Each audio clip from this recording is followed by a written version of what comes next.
how do you get to a point in the middle of a storm that you can have peace?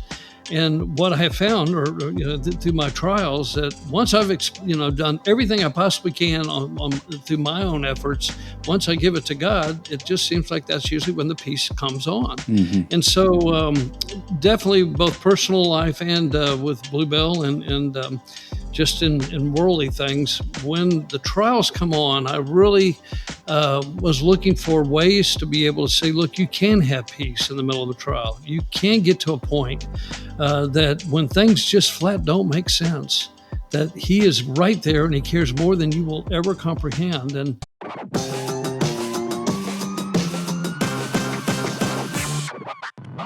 this is the Made to Advance podcast.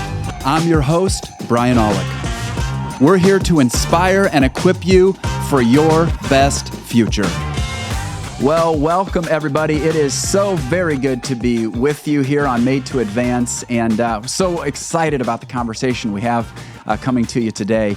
But before we get started, I do want to ask a favor. If you have enjoyed Made to Advance, please rate and review us. That really helps us get the word out about the podcast, and it also helps us bring on more incredible guests like the one we have today. Ricky Dickson is with us, and Ricky is the former president and CEO of Bluebell Creameries, the maker of the much-loved Bluebell ice cream.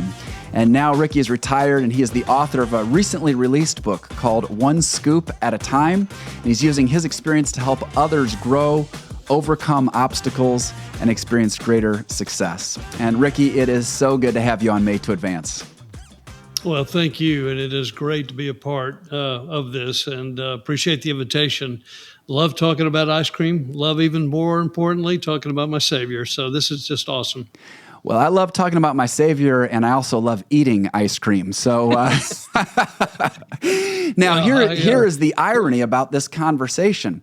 I thought, as any proper podcast host would do in way of preparation for a conversation like this, I needed to eat some Bluebell ice cream. And you know even better than me, because I've never had Bluebell. I've heard about Bluebell. I've heard the reputation and all that. And you know better than me, I ran into a problem here in West Michigan when I sought to eat Bluebell ice cream, and that would be what? Yeah. Unfortunately, we are not in Western Michigan. Right. So that would make it very tough. Yeah. So I searched every grocery store in reasonable drivable distance from me and realized I am out of luck. So I'm going to have to listen to you talk about all of the excellencies of Bluebell here. But I have a special guest on today. We've never done this before, but our production director here at Engedi Church, he is a massive Bluebell fan. And so I thought you would appreciate, I know you get letters all the time. I read some in the book from customers and how much they appreciate Bluebell. But I thought maybe you'd get a kick out of one story of a special holiday celebration. So let me introduce to you, Justin Scopp is with us. Hey, well, Ricky, very nice to meet you. And yes, Pastor Brian is right. I am a massive Bluebell fan, actually so much so that for this past Mother's Day, 2024, I wanted to treat my wife to something great, and it was Bluebell ice cream. So we're here in West Michigan, Holland area, and we got in the car after church on Sunday with my wife and my daughter, and we drove 2 hours just to get to the closest Walmart that had. Well, I researched it, I found it, I got it. There's a picture of me that's got 4 tubs of ice cream. And actually, we were going to get Cookie Two-Step because that is by far my favorite. But I heard a rumor about a new one called Gooey Butter Cake. Oh, my goodness. Gooey Butter Cake? Yeah. So good. So I wanted it. We were searching through all of the little freezer section at Walmart, and we found one, the last one. It was on the bottom shelf. It was in the back. People had passed it by because they thought it was gone, sold out. And I found it, and that was one of the ones that I took home. And so anyways, we love it. Just wanted to say hi to you. I appreciate it. That's awesome. Very nice to meet you. Hopefully one day we'll be closer to you, or at least right please, there. Yeah, please. Closer than 4-hour round trip for sure. Thanks for joining us, Justin. And did you? How long did it take you to get through all of that ice cream? Actually, Probably not very long. It should have taken longer, but it was pretty quick. Well, thanks for joining us, Justin. And I thought you'd enjoy that, Ricky. That's now, great. Have you heard stories of people driving considerable lengths for ice cream? I mean, how's that play out? Whether drive or we do have a program where you can have it shipped, but the cost with dry ice in a cooler, it gets pretty expensive to do that. But it's amazing. But at the same time, sounds like his wife married well. He took care of her. Yeah, that's right. It's so good. Well, I need to start by asking you a couple of questions that you've probably had a million times, but I've got a slight rewording of one. So I was going to ask you the easy question of what your personal favorite ice cream flavor is, and I'm sure you've gotten that many times, but I'm going to change it because I realize that sometimes I've heard you say that you'll say kind of whatever the most recent flavor is being offered is your new favorite. So here's the question I'm going to ask you, and this is going to cause you to really have to dig deep. If you had one flavor outside of vanilla that you would have to buy, and that was the only ice cream you were going to be able to eat from Bluebell for the rest of your life, what would that flavor be? Wow, that is a tough one. So I'm gonna take the easy route. Okay. My immediate thought was ultimate Neapolitan because it's homemade vanilla, strawberries and homemade vanilla, and Dutch chocolate. So you get 3 in 1. And if that's the only one that I can choose, I can still put that topping on the pie or scooping the middle out or combining them all. But that's a great question because. I do shift. In fact, my wife is visiting her father-in-law who's not doing real well right now. And so I found myself last night at the grocery store getting a few things. And there I was at the Bluebell case, which is really awkward because I have retired. So now I'm out there trying to I can't just go and get it out of the parlor. And so that was a fun experience. And I'm thinking, okay, where's that favorite flavor? And ended up with a great divide because I couldn't find ultimate Neapolitan. The great divide's 2 of the 3. So anyway, a long answer, but a great question. Well, I give you credit for a very strategic answer. I think most people would instinctively go to what is my favorite flavor, but I like that you go to what flavor gives me the most options over the long term. So that's great. Now, second very practical question that I've thought about many times as I've thought about your job is how does one manage to stay in shape working for an ice cream company? I just feel like it would be a bad situation if I had your job. It can be very, very much so. I will tell you. I was doing really well until the doctor of all things said, your A1C number is a little higher than what it should be. And I remember laughing, thinking, well, after 43 years working for an ice cream company, what did you expect? Yeah, right. That's what we do. But I find now that it's all really about the size of the bowl. Because if you can keep it portion control, you can still enjoy it. And yet, when you get a large bowl, you just can't help but put a lot in that bowl. Yeah. And as a salesman, I think it's great, but as a consumer, I've really tried to make it to where I can enjoy it pretty much every night, but just more limited. And of course, the exercise, what they tell you. But walking the plant is great exercise and does help in that occasion. So. Well, that's really, that's a great takeaway for many people who are listening right now, even if they're not the most massive ice cream fans, because that trick of using smaller bowls and containers that aren't going to make the food look, smaller than it is a great idea. Tell us a little bit about just your journey into ice cream, how you got in the ice cream business in the first place. Great. Well, actually, it's the sole reason, the main reason why I wrote the book, One Scoop at a Time.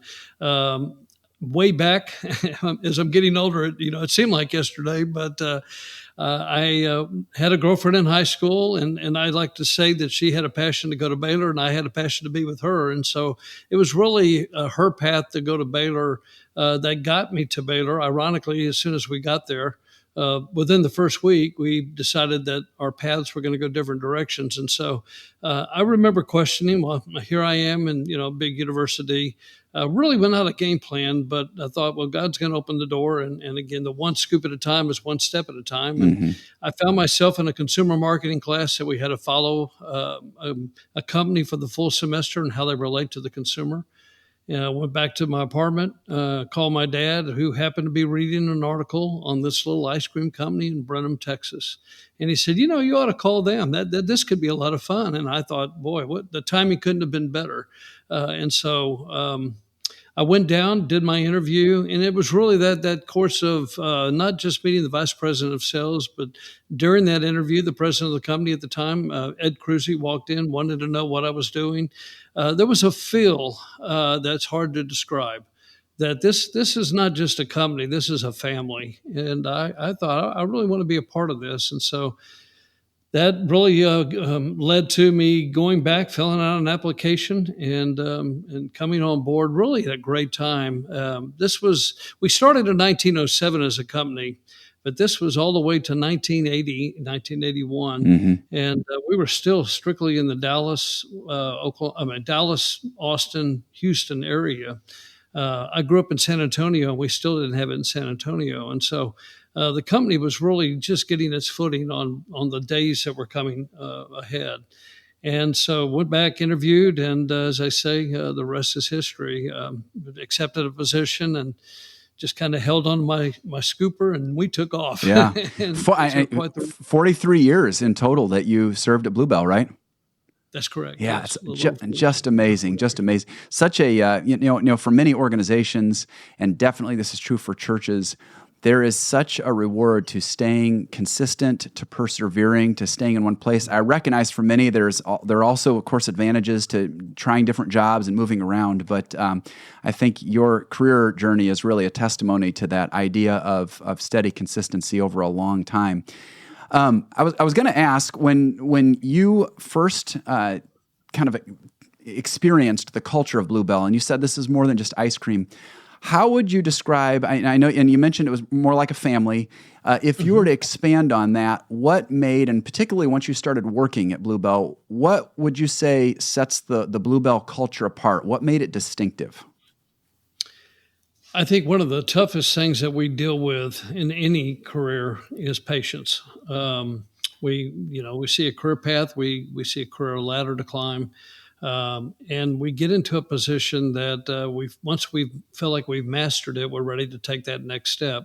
The thing with Bluebell that made it so unique is that we were not trying to conquer America overnight. We weren't trying to be the number one brand or sell the most ice cream that we possibly could nationwide. Can that be done? Yes. Can that be a shorter run? Yes. And so the company had what they called a cinch by the inch philosophy, hard by the yard.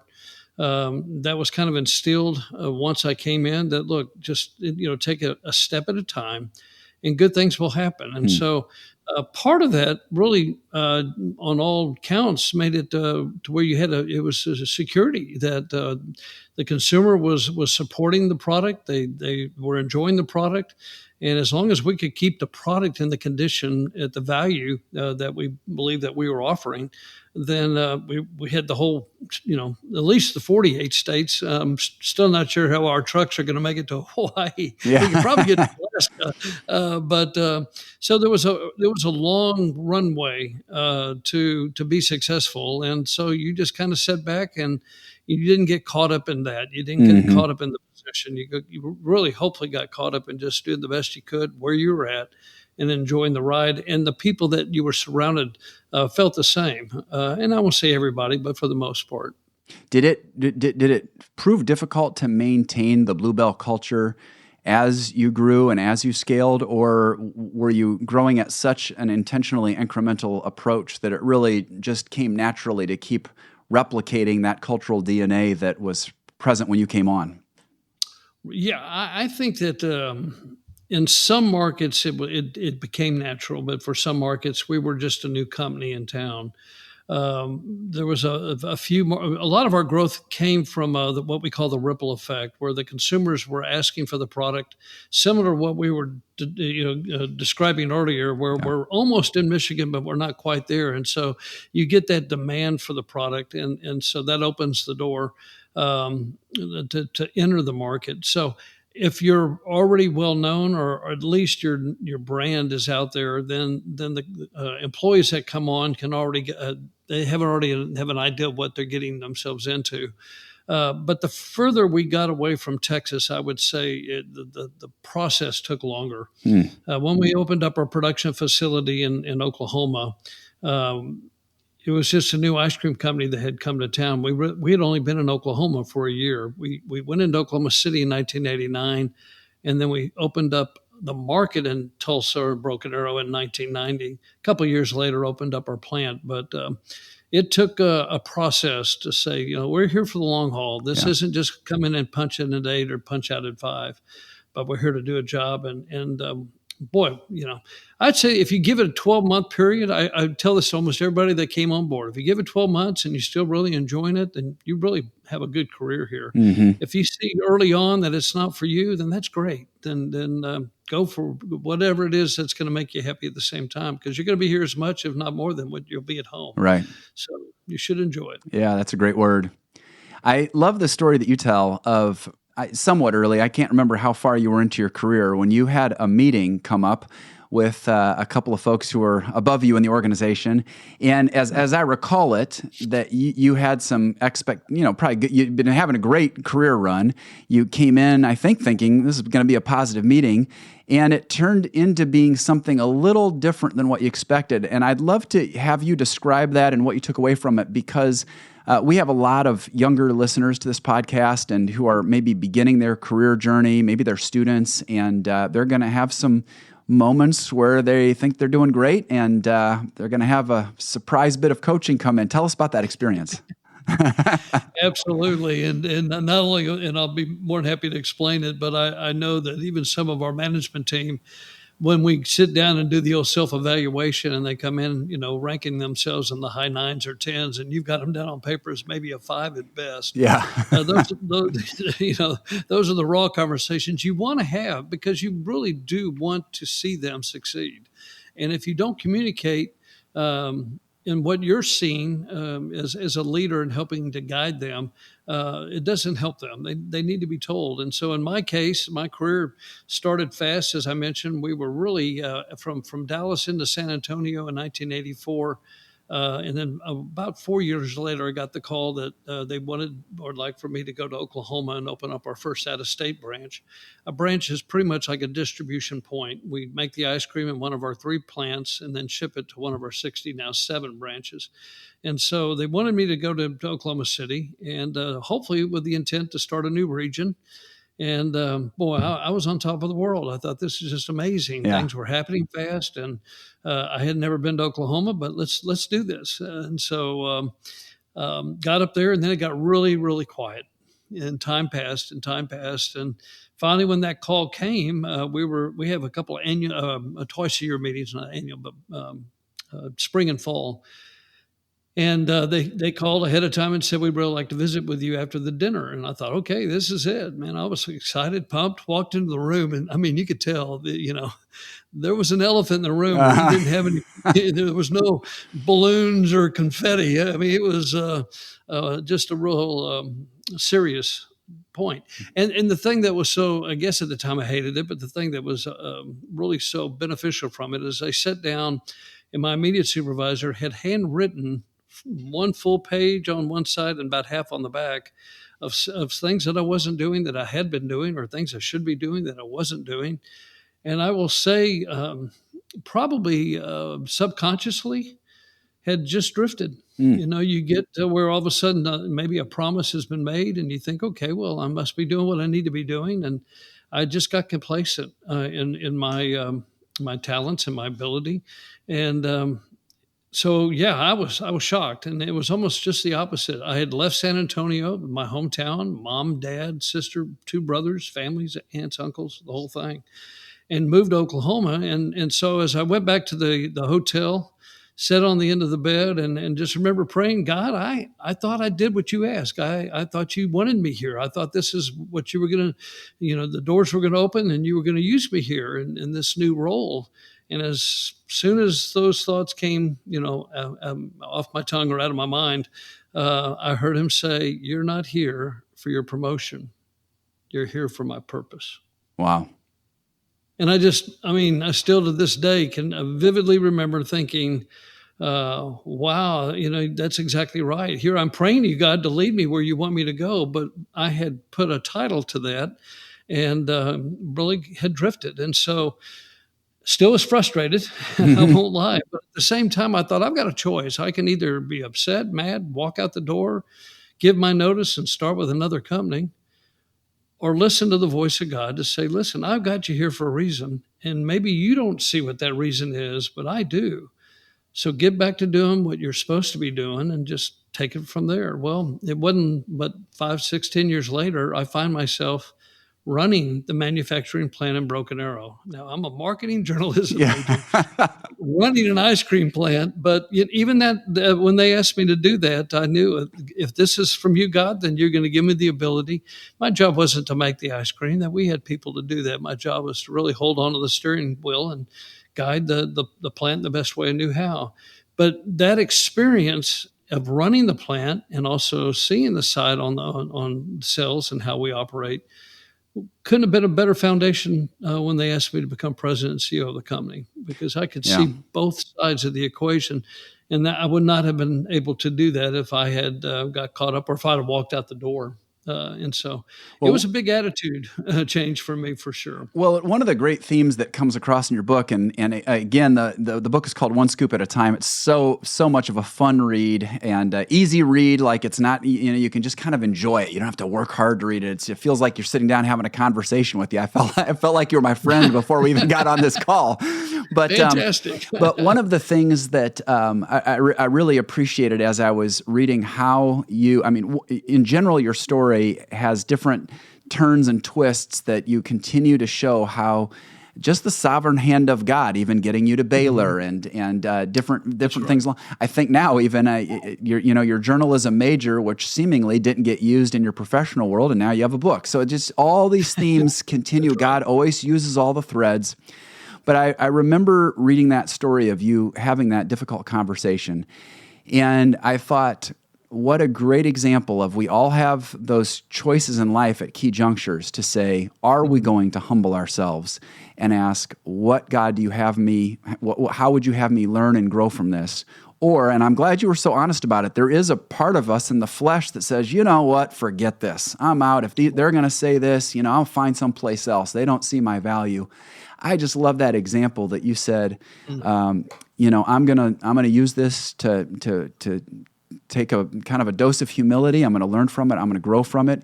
And I think it's a great word that you're sharing too on when it comes to the leaders and managers who are listening right now. We do our team members a disservice when we're not candid about areas they can grow. You would be the first one to say today that conversation was a key one in your professional journey, and it wouldn't have happened if those gentlemen hadn't said, hey, we're going to have a hard talk. That's right. Yeah. That's right. Yeah, now, absolutely. I have to say, I love the subtitle of your book, which reads Stories and Lessons from Fear to Faith. And I think a lot of people resonate with fear and anxiety. I would love for you just to maybe expand a little bit on why that subtitle meant so much to you, that journey from fear to faith. Yes, I think that the reason, and really that's the heart and soul of the book. I love talking about ice cream. I love talking about my journey, but also through the course of life, know that the longer we live, the more we are going to be faced with difficult times.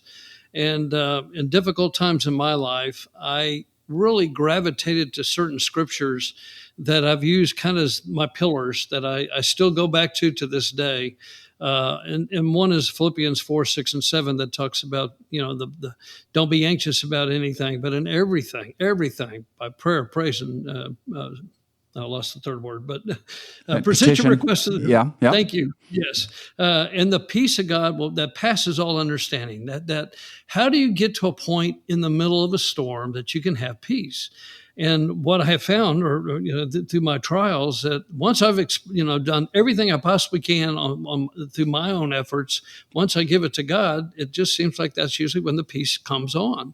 And so, definitely both personal life and with Bluebell and just in worldly things, when the trials come on, I really was looking for ways to be able to say, look, you can have peace in the middle of a trial. You can get to a point that when things just flat don't make sense, that he is right there and he cares more than you will ever comprehend. And Mark 4 is my go-to when they get on the boat and they go out and the storms come and where's Jesus? He's asleep. Yeah. And I always wonder, how in the world can he sleep during a storm? I mean, I can't even barely stand in a boat, much less sleep.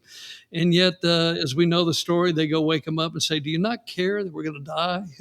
And I just see Jesus almost more, probably maybe the original mic drops, peace be still. Well, the water not only is calm, it's perfectly still. And I really literally take that to heart to say, if Jesus, you can sleep, you know the storm I'm in, you know what's going on, and yet you're the master of the world. You are the master of everything around me. And if you can sleep, then by gosh, I'm going to sleep right there by you. And so I literally mentally picture myself in that process. And peace does come. It's if I could elaborate a little bit more. I would love for you too, because I think, it's funny. I don't know what people think when they're thinking, oh, this is a very successful CEO of a wonderful company, but you have walked through some stuff, both on the work front and on the personal front, to the extent you feel comfortable sharing. And so I would love for you to expand a little bit about on that, because I think it's good for our listeners to hear. Here are some of the things that I walked through, and here is how that peace journey looked. Well, most definitely. And I will tell you, I'd heard it before, but usually when you do work your way to the top, it does become lonely, or it gets a lot quieter. You don't have that sounding board to go to, whether it be personal trials or even trials within the company. Yes, I reference in the book a failed marriage that obviously was a very, very low point in my life. And even if we get to a point where we have scriptural reasons to separate a marriage, it doesn't necessarily mean that that's what God wants. And on the other side, I will say I can sure understand why God hates divorce, because of what happens to just the way it just ripples through, your children. And so at the same time, being faithful through that, being at a point where he is all I had. And so luckily, the foundation was there that instead of getting angry and mad, I probably was closer to God during that time than really probably most any of the other times in my life. Not to say that the good times you can't get close. But when I talk about the peace that passes understanding, another analogy that I like to use, I was a runner. I was 130 pounds. Maybe that's what helped me in the ice cream business. But even at Baylor, 130, 6 feet tall. So I was one skinny guy. I guess. And I just love to run. And so in that process, and if anybody has run so long and so far, they get to the point where they're just really exhausted. They want to stop. And all of a sudden that second wind comes on it. It's like all of a sudden you've been able to find a place to plug in your iPhone to get it charged back up, and you start getting that second wind. In fact, I almost wanted a chapter in the book called The Second Wind, because it's amazing. I've run, 7, 8, 10 miles and felt like I've got to stop. But I was too far away from home to do that. And all of a sudden it's like, wow, where did this come from? That's the best I can do to explain the peace that passes understanding. When you get to a point, this trial is horrible. I don't understand it. It doesn't make any sense. It's taken me to my knees. But yet you have this peace that God has it. It's an amazing, amazing place to get to. Would you say, Ricky, when you were, you could have stepped away from your marriage much sooner than you did. You spent years trying to see if we could make it work. Would you say you felt God's peace through even that difficult journey? Yes, yeah. I did, especially at the end, because I firmly believed that you don't. Divorce is just not an option. And so to end up there was devastating, but at the same time, It's not the unpardonable sin. Right. And we live in a broken world, and we have broken relationships. And so, the beauty of it is God picked up this wad of clay that got thrown off the potter's wheel, picked it back up, put it back on. And I like to say I was supposed to be a plate, but I ended up a bowl, which is more suiting to what I do. He not long after blessed me with an incredible wife. She's my biggest supporter. We've been married almost 27 years. We were able to blend a family with we have 5 children between us. I'm glad they're not on this podcast because it could take us in a different direction. But I will say though, when it was like, this is the decision, this is where we're at. Once that decision was done, the peace was there. Mm-hmm. Okay, this is how we're going to go about it. But I had godly men. I had a godly pastor that smothered me with the word and smothered with prayer. And because you can be tempted pretty quick when you go through those trials. And yet at the same time, I was just very, very fortunate to have that foundation to work with, especially in those difficult times. Yeah, and I appreciate you being so vulnerable about that particular circumstance, because even though I know you went through some really challenging times on the corporate side of things, and folks can read all about those in the book, and you do such a great job of describing them, I think most people would say nothing we will ever go through in the workplace side, as hard as it is, can stand up to the pain that comes with the kind of family or marriage tensions that you walk through. And it's such a testimony to say, Jesus is sufficient during those times. The Holy Spirit will provide a supernatural peace, a second wind that is not from yourself, but somehow you're able to go through what many would say is one of the most difficult experiences of life and say, I know I'm walking with God here. It's such a great testimony. You, throughout the book, you have such a beautiful way of integrating your personal stories and experiences with different passages from the Bible. And I love that balance. It's such a good tool as far as I just was reading the book thinking, oh, who could I hand this to? Because you get this fun, interesting story about the world of ice cream. And then before you know it, all of a sudden you're taking us to Scripture in a parallel I would have never seen, and an absolutely brilliant job. I'm curious, but seeing all the Scripture in the book, I'm curious to know what your spiritual disciplines were. You're a busy CEO, leading a company that's growing. How did you stay spiritually grounded, rooted, vibrant? What kind of disciplines or practices were present in your life? That's a great question. And fortunately, when asked to be president, it was not on my radar. Now, I did talk about the promotions early in the career. We had been run with a family, the Cruzy family, for 3 generations. E.F. Cruzy took over in 1919, all the way through his 2 sons, and then one of the 2 grandsons, Paul Cruzy, who retired in 2017. So it was something that I will definitely say caught me by surprise. And so when the board turned in that meeting and said, we are putting you at the helm as president, at the time as president, a couple of years later, they added CEO. I knew for a fact that it was a God thing. This was not a Ricky thing. This was a God thing.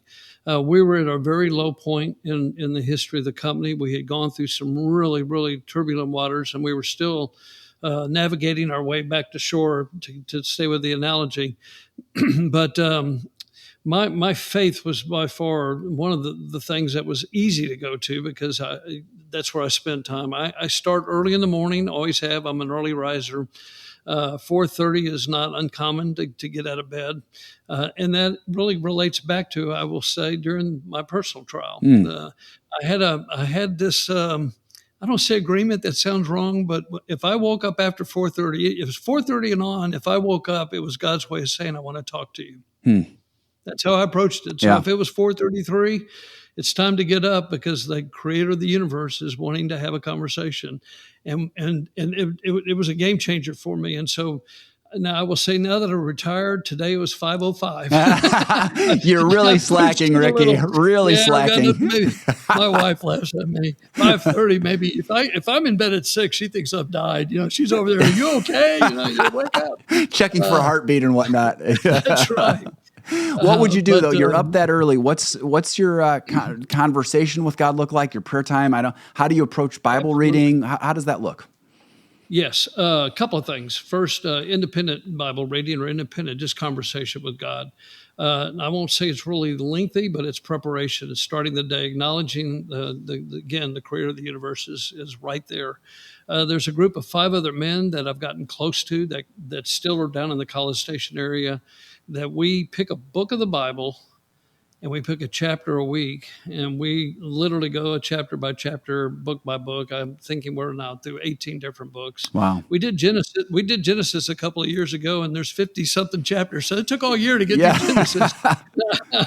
But so we do a thread. We don't communicate we do it by text, but we're not talking to each other. So you'll read and then put down your thoughts, and then you're good for the day. And then through the day, others will jump in. So that's something that I've been disciplined. I haven't been as disciplined, I will be honest. And if they're listening, they're going to be laughing because they said, "What happened? You retired and you're not there every day."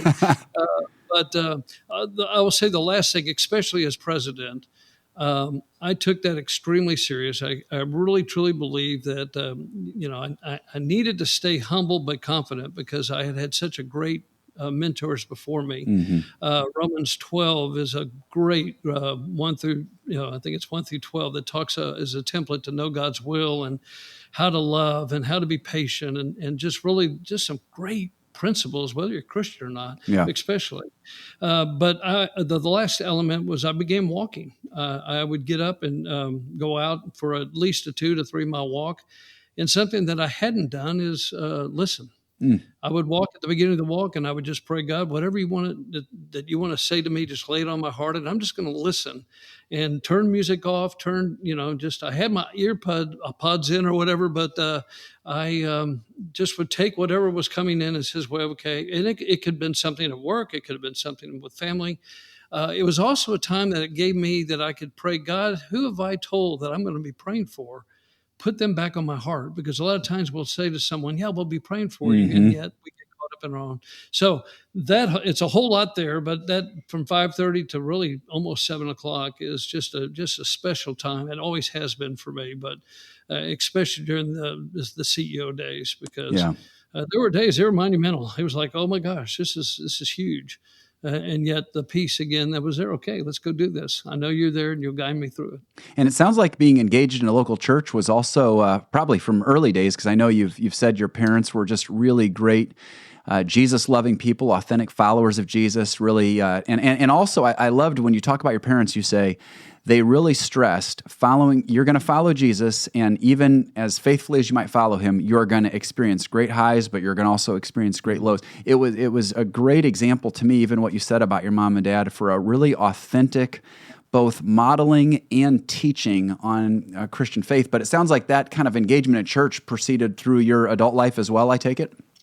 Yes, all the way through and still today. Yeah. I feel like when you're surrounded by people that can not only be praying for you, but, iron sharpens iron. You need that accountability. And so what a better place to do that. And church isn't perfect. In fact, it's just the opposite. But collectively coming together to try, and we're saved by grace, but we still should be striving to please him in everything that we do. Yeah. Excuse me. So the church has been very, very instrumental in my growth. Well, I appreciate you saying all those things, because sometimes I talk with folks who feel like I just don't know how I could ever make time to read the Bible, or I don't have time for a community, or I don't have a need for a community. And I think it's good to hear someone, here you are running a company. If anybody's got an excuse to say, oh, I don't have time for church, I don't have time for Bible reading, I don't have time for community, it's somebody who's running a major organization. And what I hear you saying is just the opposite. I need those core spiritual disciplines present in my life so I can stay spiritually healthy, spiritually vibrant, to be the leader, the father, the husband that I want to be. Fair to say? Absolutely. Yeah. Absolutely. Because we're human, and pride and all those things that come in, the people absolutely love Bluebell. And so I recognize that it's not Ricky, it's Bluebell. Yeah. And so when I leave, it's still Bluebell. Right. In fact, that was not a principle that I had to ever get caught up in. But at the same time, if you don't have that, if you isolate yourself, especially from the spiritual side, it can not only get really dark, you can definitely go down a path similar to the one I described early on in my career, where you think you're on the right path, but you wake up and you realize that you're not. Mm-hmm. And so I would I don't know what I would do if it wasn't for my time with the Lord. Yeah. And knowing that He's there, and that the times that I've messed up, it's easy to fall back on my knees and say, "Boy, I blew this one." Mm-hmm. And, It sounds like God graced you with a spirit that was really tuned in to a very humble approach, both to your own leadership and to your role in the company and your influence. I'm curious. The company's growing. You have a very visible position. Obviously, successful on economic front, that kind of thing. Did you have to do much to keep your feet to the ground and sort of have that I'm just here to serve people spirit, or did that come very naturally to you? I think it seems like it's easy to start losing touch with ordinary life when you start entering into a certain echelon of success. I'm curious if that was something you had to be intentional about, or did it just come naturally to stay real grounded? I would almost say maybe 75-25. And when I say that, it does come natural. I enjoy people. And so to carve out time during the day, when I ran the plant, it came real natural to go on the production floor on a daily basis. I enjoyed that. I loved interacting with the people and getting to know what they were doing. And what I found is it takes everybody, almost as if in a relay race, from the time the first runner runs and hands the baton to the second.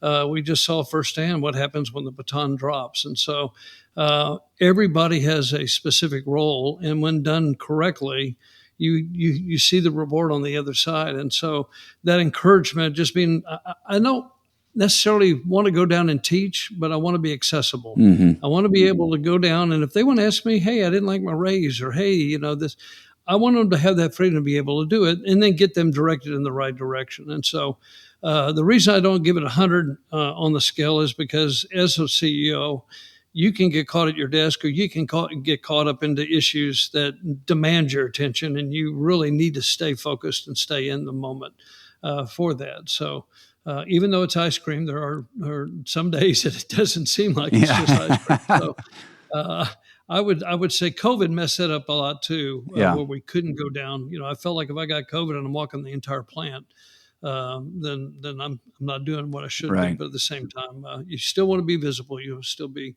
It's harder with our branches because we have so many. So to be able to go out to see all the branches makes it almost impossible. Yeah. Sounds like, though, spending time sort of on the ground and with just the folks that make up Bluebell keep you grounded and rooted in terms of your role as a leader. One of the things I love, you have a personal mission statement. I strive to inspire others to reach their full potential and achieve their goals, fostering a community of resilience, growth, and success. And I'm curious, what you describe as your personal mission statement is honestly right at the core of what our podcast is about. I really want to help encourage and equip people to live into their best future. And I from your interactions with people over the years as a leader and maybe even since retiring, what do you feel like are the most common things that get in the way of folks reaching their full potential? I think the first thing that immediately comes to mind would be the grass is greener on the other side, that you get into something that's going to demand work or demand something that you weren't anticipating. And so the attractiveness to jump, and I see that more today than I did even 15, 20 years ago. The last 10, we've seen it quite a bit. But I think that, what I try to stress is I truly believe you're here with a purpose. I believe God placed you here. He has a purpose in your life. Early on, even that moment back at the hotel room, I said, God, whatever it is that you want, but would not just the purpose, but would you put inside me the passion? Put within me a passion to do, if it's to whatever that task is. Mm-hmm. But the third one is the one that probably is the hardest and the one that causes probably the most difficulty in people's lives, and that's patience. We're just not patient. And so it's I'm not saying you come on board, whether it be a Bluebell or any job, that's where you're supposed to stay for 40 years. It could be that you're there for a season and God has other plans for you somewhere else. And again, I encourage that. If someone comes to me and they've been there 10 years, but their heart's not there anymore, the last thing is I wanted to try to force them to stay, but patience is part of that process. That I will again go back to the clay. I'll go back to those years that I thought, I'm going to run a plant the rest of my life in Oklahoma. He was molding me. He was making me and into what he ended up using me to do. And so I would say my words of encouragement is pray that God's got you where you're supposed to be. And if it's not, then get where you're supposed to be, but then be patient. Yeah. Well, it's really hard because on the one hand, and I think this is a good value to be celebrated, but there's so many tensions we have to navigate in our hearts, because that idea of being aggressive and getting after something is a really good thing. And so how do you, on the one hand, have that sort of aggressiveness towards what you believe your purpose is to be, and then yet be patient and let things come to you? And I don't know, boy, that's a tough one to work out. It's a tough one. Yeah. Yeah. I would say it this way, to be the very best you possibly can be at doing what you're doing, because you can always improve, whether you're a professional golfer or an athlete. I think I was reading Scotty Scheffler this week, and that he was talking about his victories. And it seemed to me what he was trying to get across is that I just want to keep being the very best I can be and keep improving. And if that means winning, then that's great. Yeah. But he also seems to be the kind of individual that if he doesn't win, he's still satisfied that he's serving God in the way that God's placed him to do. And again, I'm speaking for Scotty, and I hope I'm not misinterpreting that. But that's kind of what I guess I'm saying is, if you focus on the next step, you could trip on the one you're taking. And so I think that you can always improve. There are positions in the company, within our company, that are repetitive. So, how long can you package, half gallons of ice cream? We have some that's all they want to do, that they love to do. They've got it down. But for others, if that's all they did, I don't know if I could do it after, a month or two or a year. Right. And I'm being honest with you. Yeah. But again, that's where you find that, am I where I'm supposed to be? And I'm doing what I'm supposed to be doing. Yeah. But yeah, it's a battle. I won't lie. And the world will scream at you. You should be moving up by now. You should have a new position or whatever, and I think the desire's there. I quote Mark Batterson. He has a book called If, and he talks about the day you start dying is the day you stop dreaming, and the day you start living is the day you find a dream worth dying for. Wow. And so I'm a big dreamer, I think, but I think that's when you just give up, then yeah, everything starts to shut down. But so when I talk to students, whether it be in college or high school or even new employees, dream big, dream big, and pray that God will place within you the dream that He has in store for you. At the same time, don't focus so much on the end. Focus on the present and let the end take its place. Boy, Hopefully that makes sense. Yeah, that's such good wisdom, and I think part of why it's difficult is because it is paradoxical. What I hear you saying is be present in the moment, give it your best, and for those of us who follow Jesus, work as unto the Lord. I'm going to be fully present and do my best work. But have this dream that I'm pursuing by faith, and yet not, don't stock everything on I've got to get that thing, and that's the only way I'm going to be happy. Now, just for fun, I would love to hear you. Some people have obviously different dreams. Any particular dreams that you've had that you'd go, this put me in the category of that stretches me? Because you becoming the leader of Bluebell wasn't something that was on your radar. So, for example, there is where you're kind of your reality outpaced maybe even some of your dreams. What's been either a dream in your past, or maybe there's something currently you're retired and you're saying, hey, I still, as somebody who stepped away from my paid work now is I've got a new big dream that stretches me. Talk to us about some dream examples. It's a great question, and I'm not going to do a good job on answering it, but I'm going to give it my best.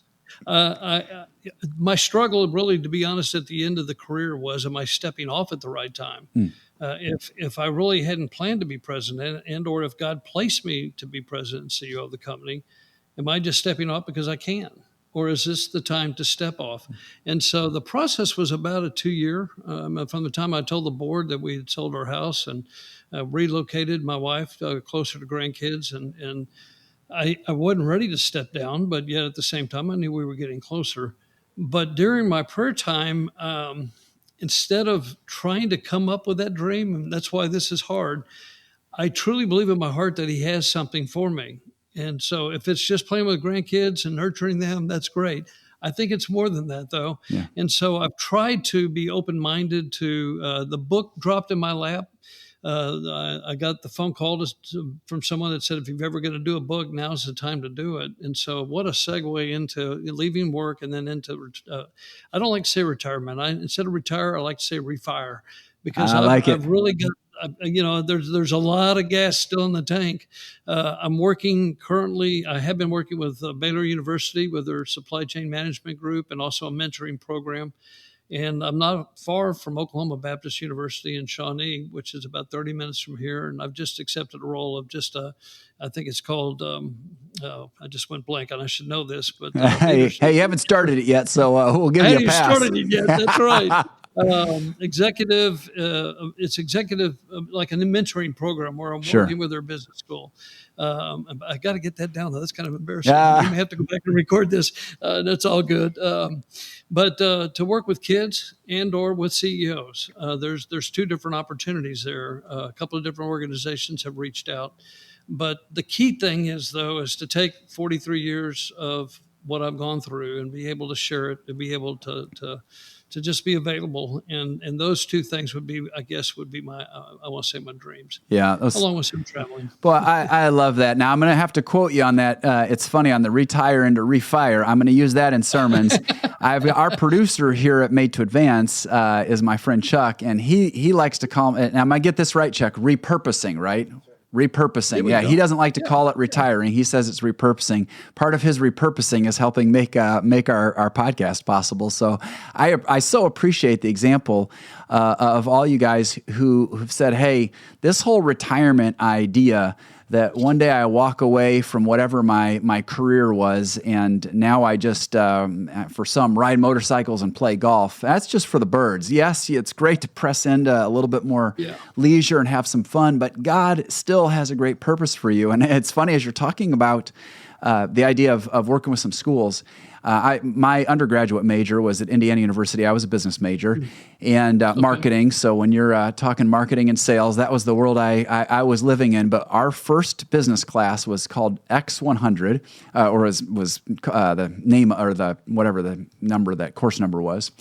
And they had a retired executive who came in and taught X100, and he was hands down everyone's favorite teacher, because he would take the concepts that you're learning and he would constantly wed those with real-world experiences. And like you, he's just got a great heart, great sense of humor. So we learned tons and laughed. And it was literally one of the best experiences I had in business school, was that single class. So I think you've got some great influence in front of you with these educational opportunities. That's really exciting. Yeah, I'm excited. I think it's executive in residence. If I got the title down, okay. I'm running it through my mind. But anyway, I really am excited. And Oklahoma Baptist University seems to be a really beautiful campus. They had a tornado hit about a year and a half ago, and actually did damage to every single building on campus. But they're in this rebuilding phase. Okay. But God's just doing some great things there. And that's great. When the president reached out, I said, "Let's do this." That's really, really cool. You know, I was thinking about the fact that you've retired, refired, you've written a book, and by the very nature of writing a book, you're forced to really reflect and contemplate on your many years serving at Bluebell and even before, what brought you to the place you are. It seems to me that would such a reflection exercise would, on the one hand, cause you to be grateful to God, and that comes through over and over in your book.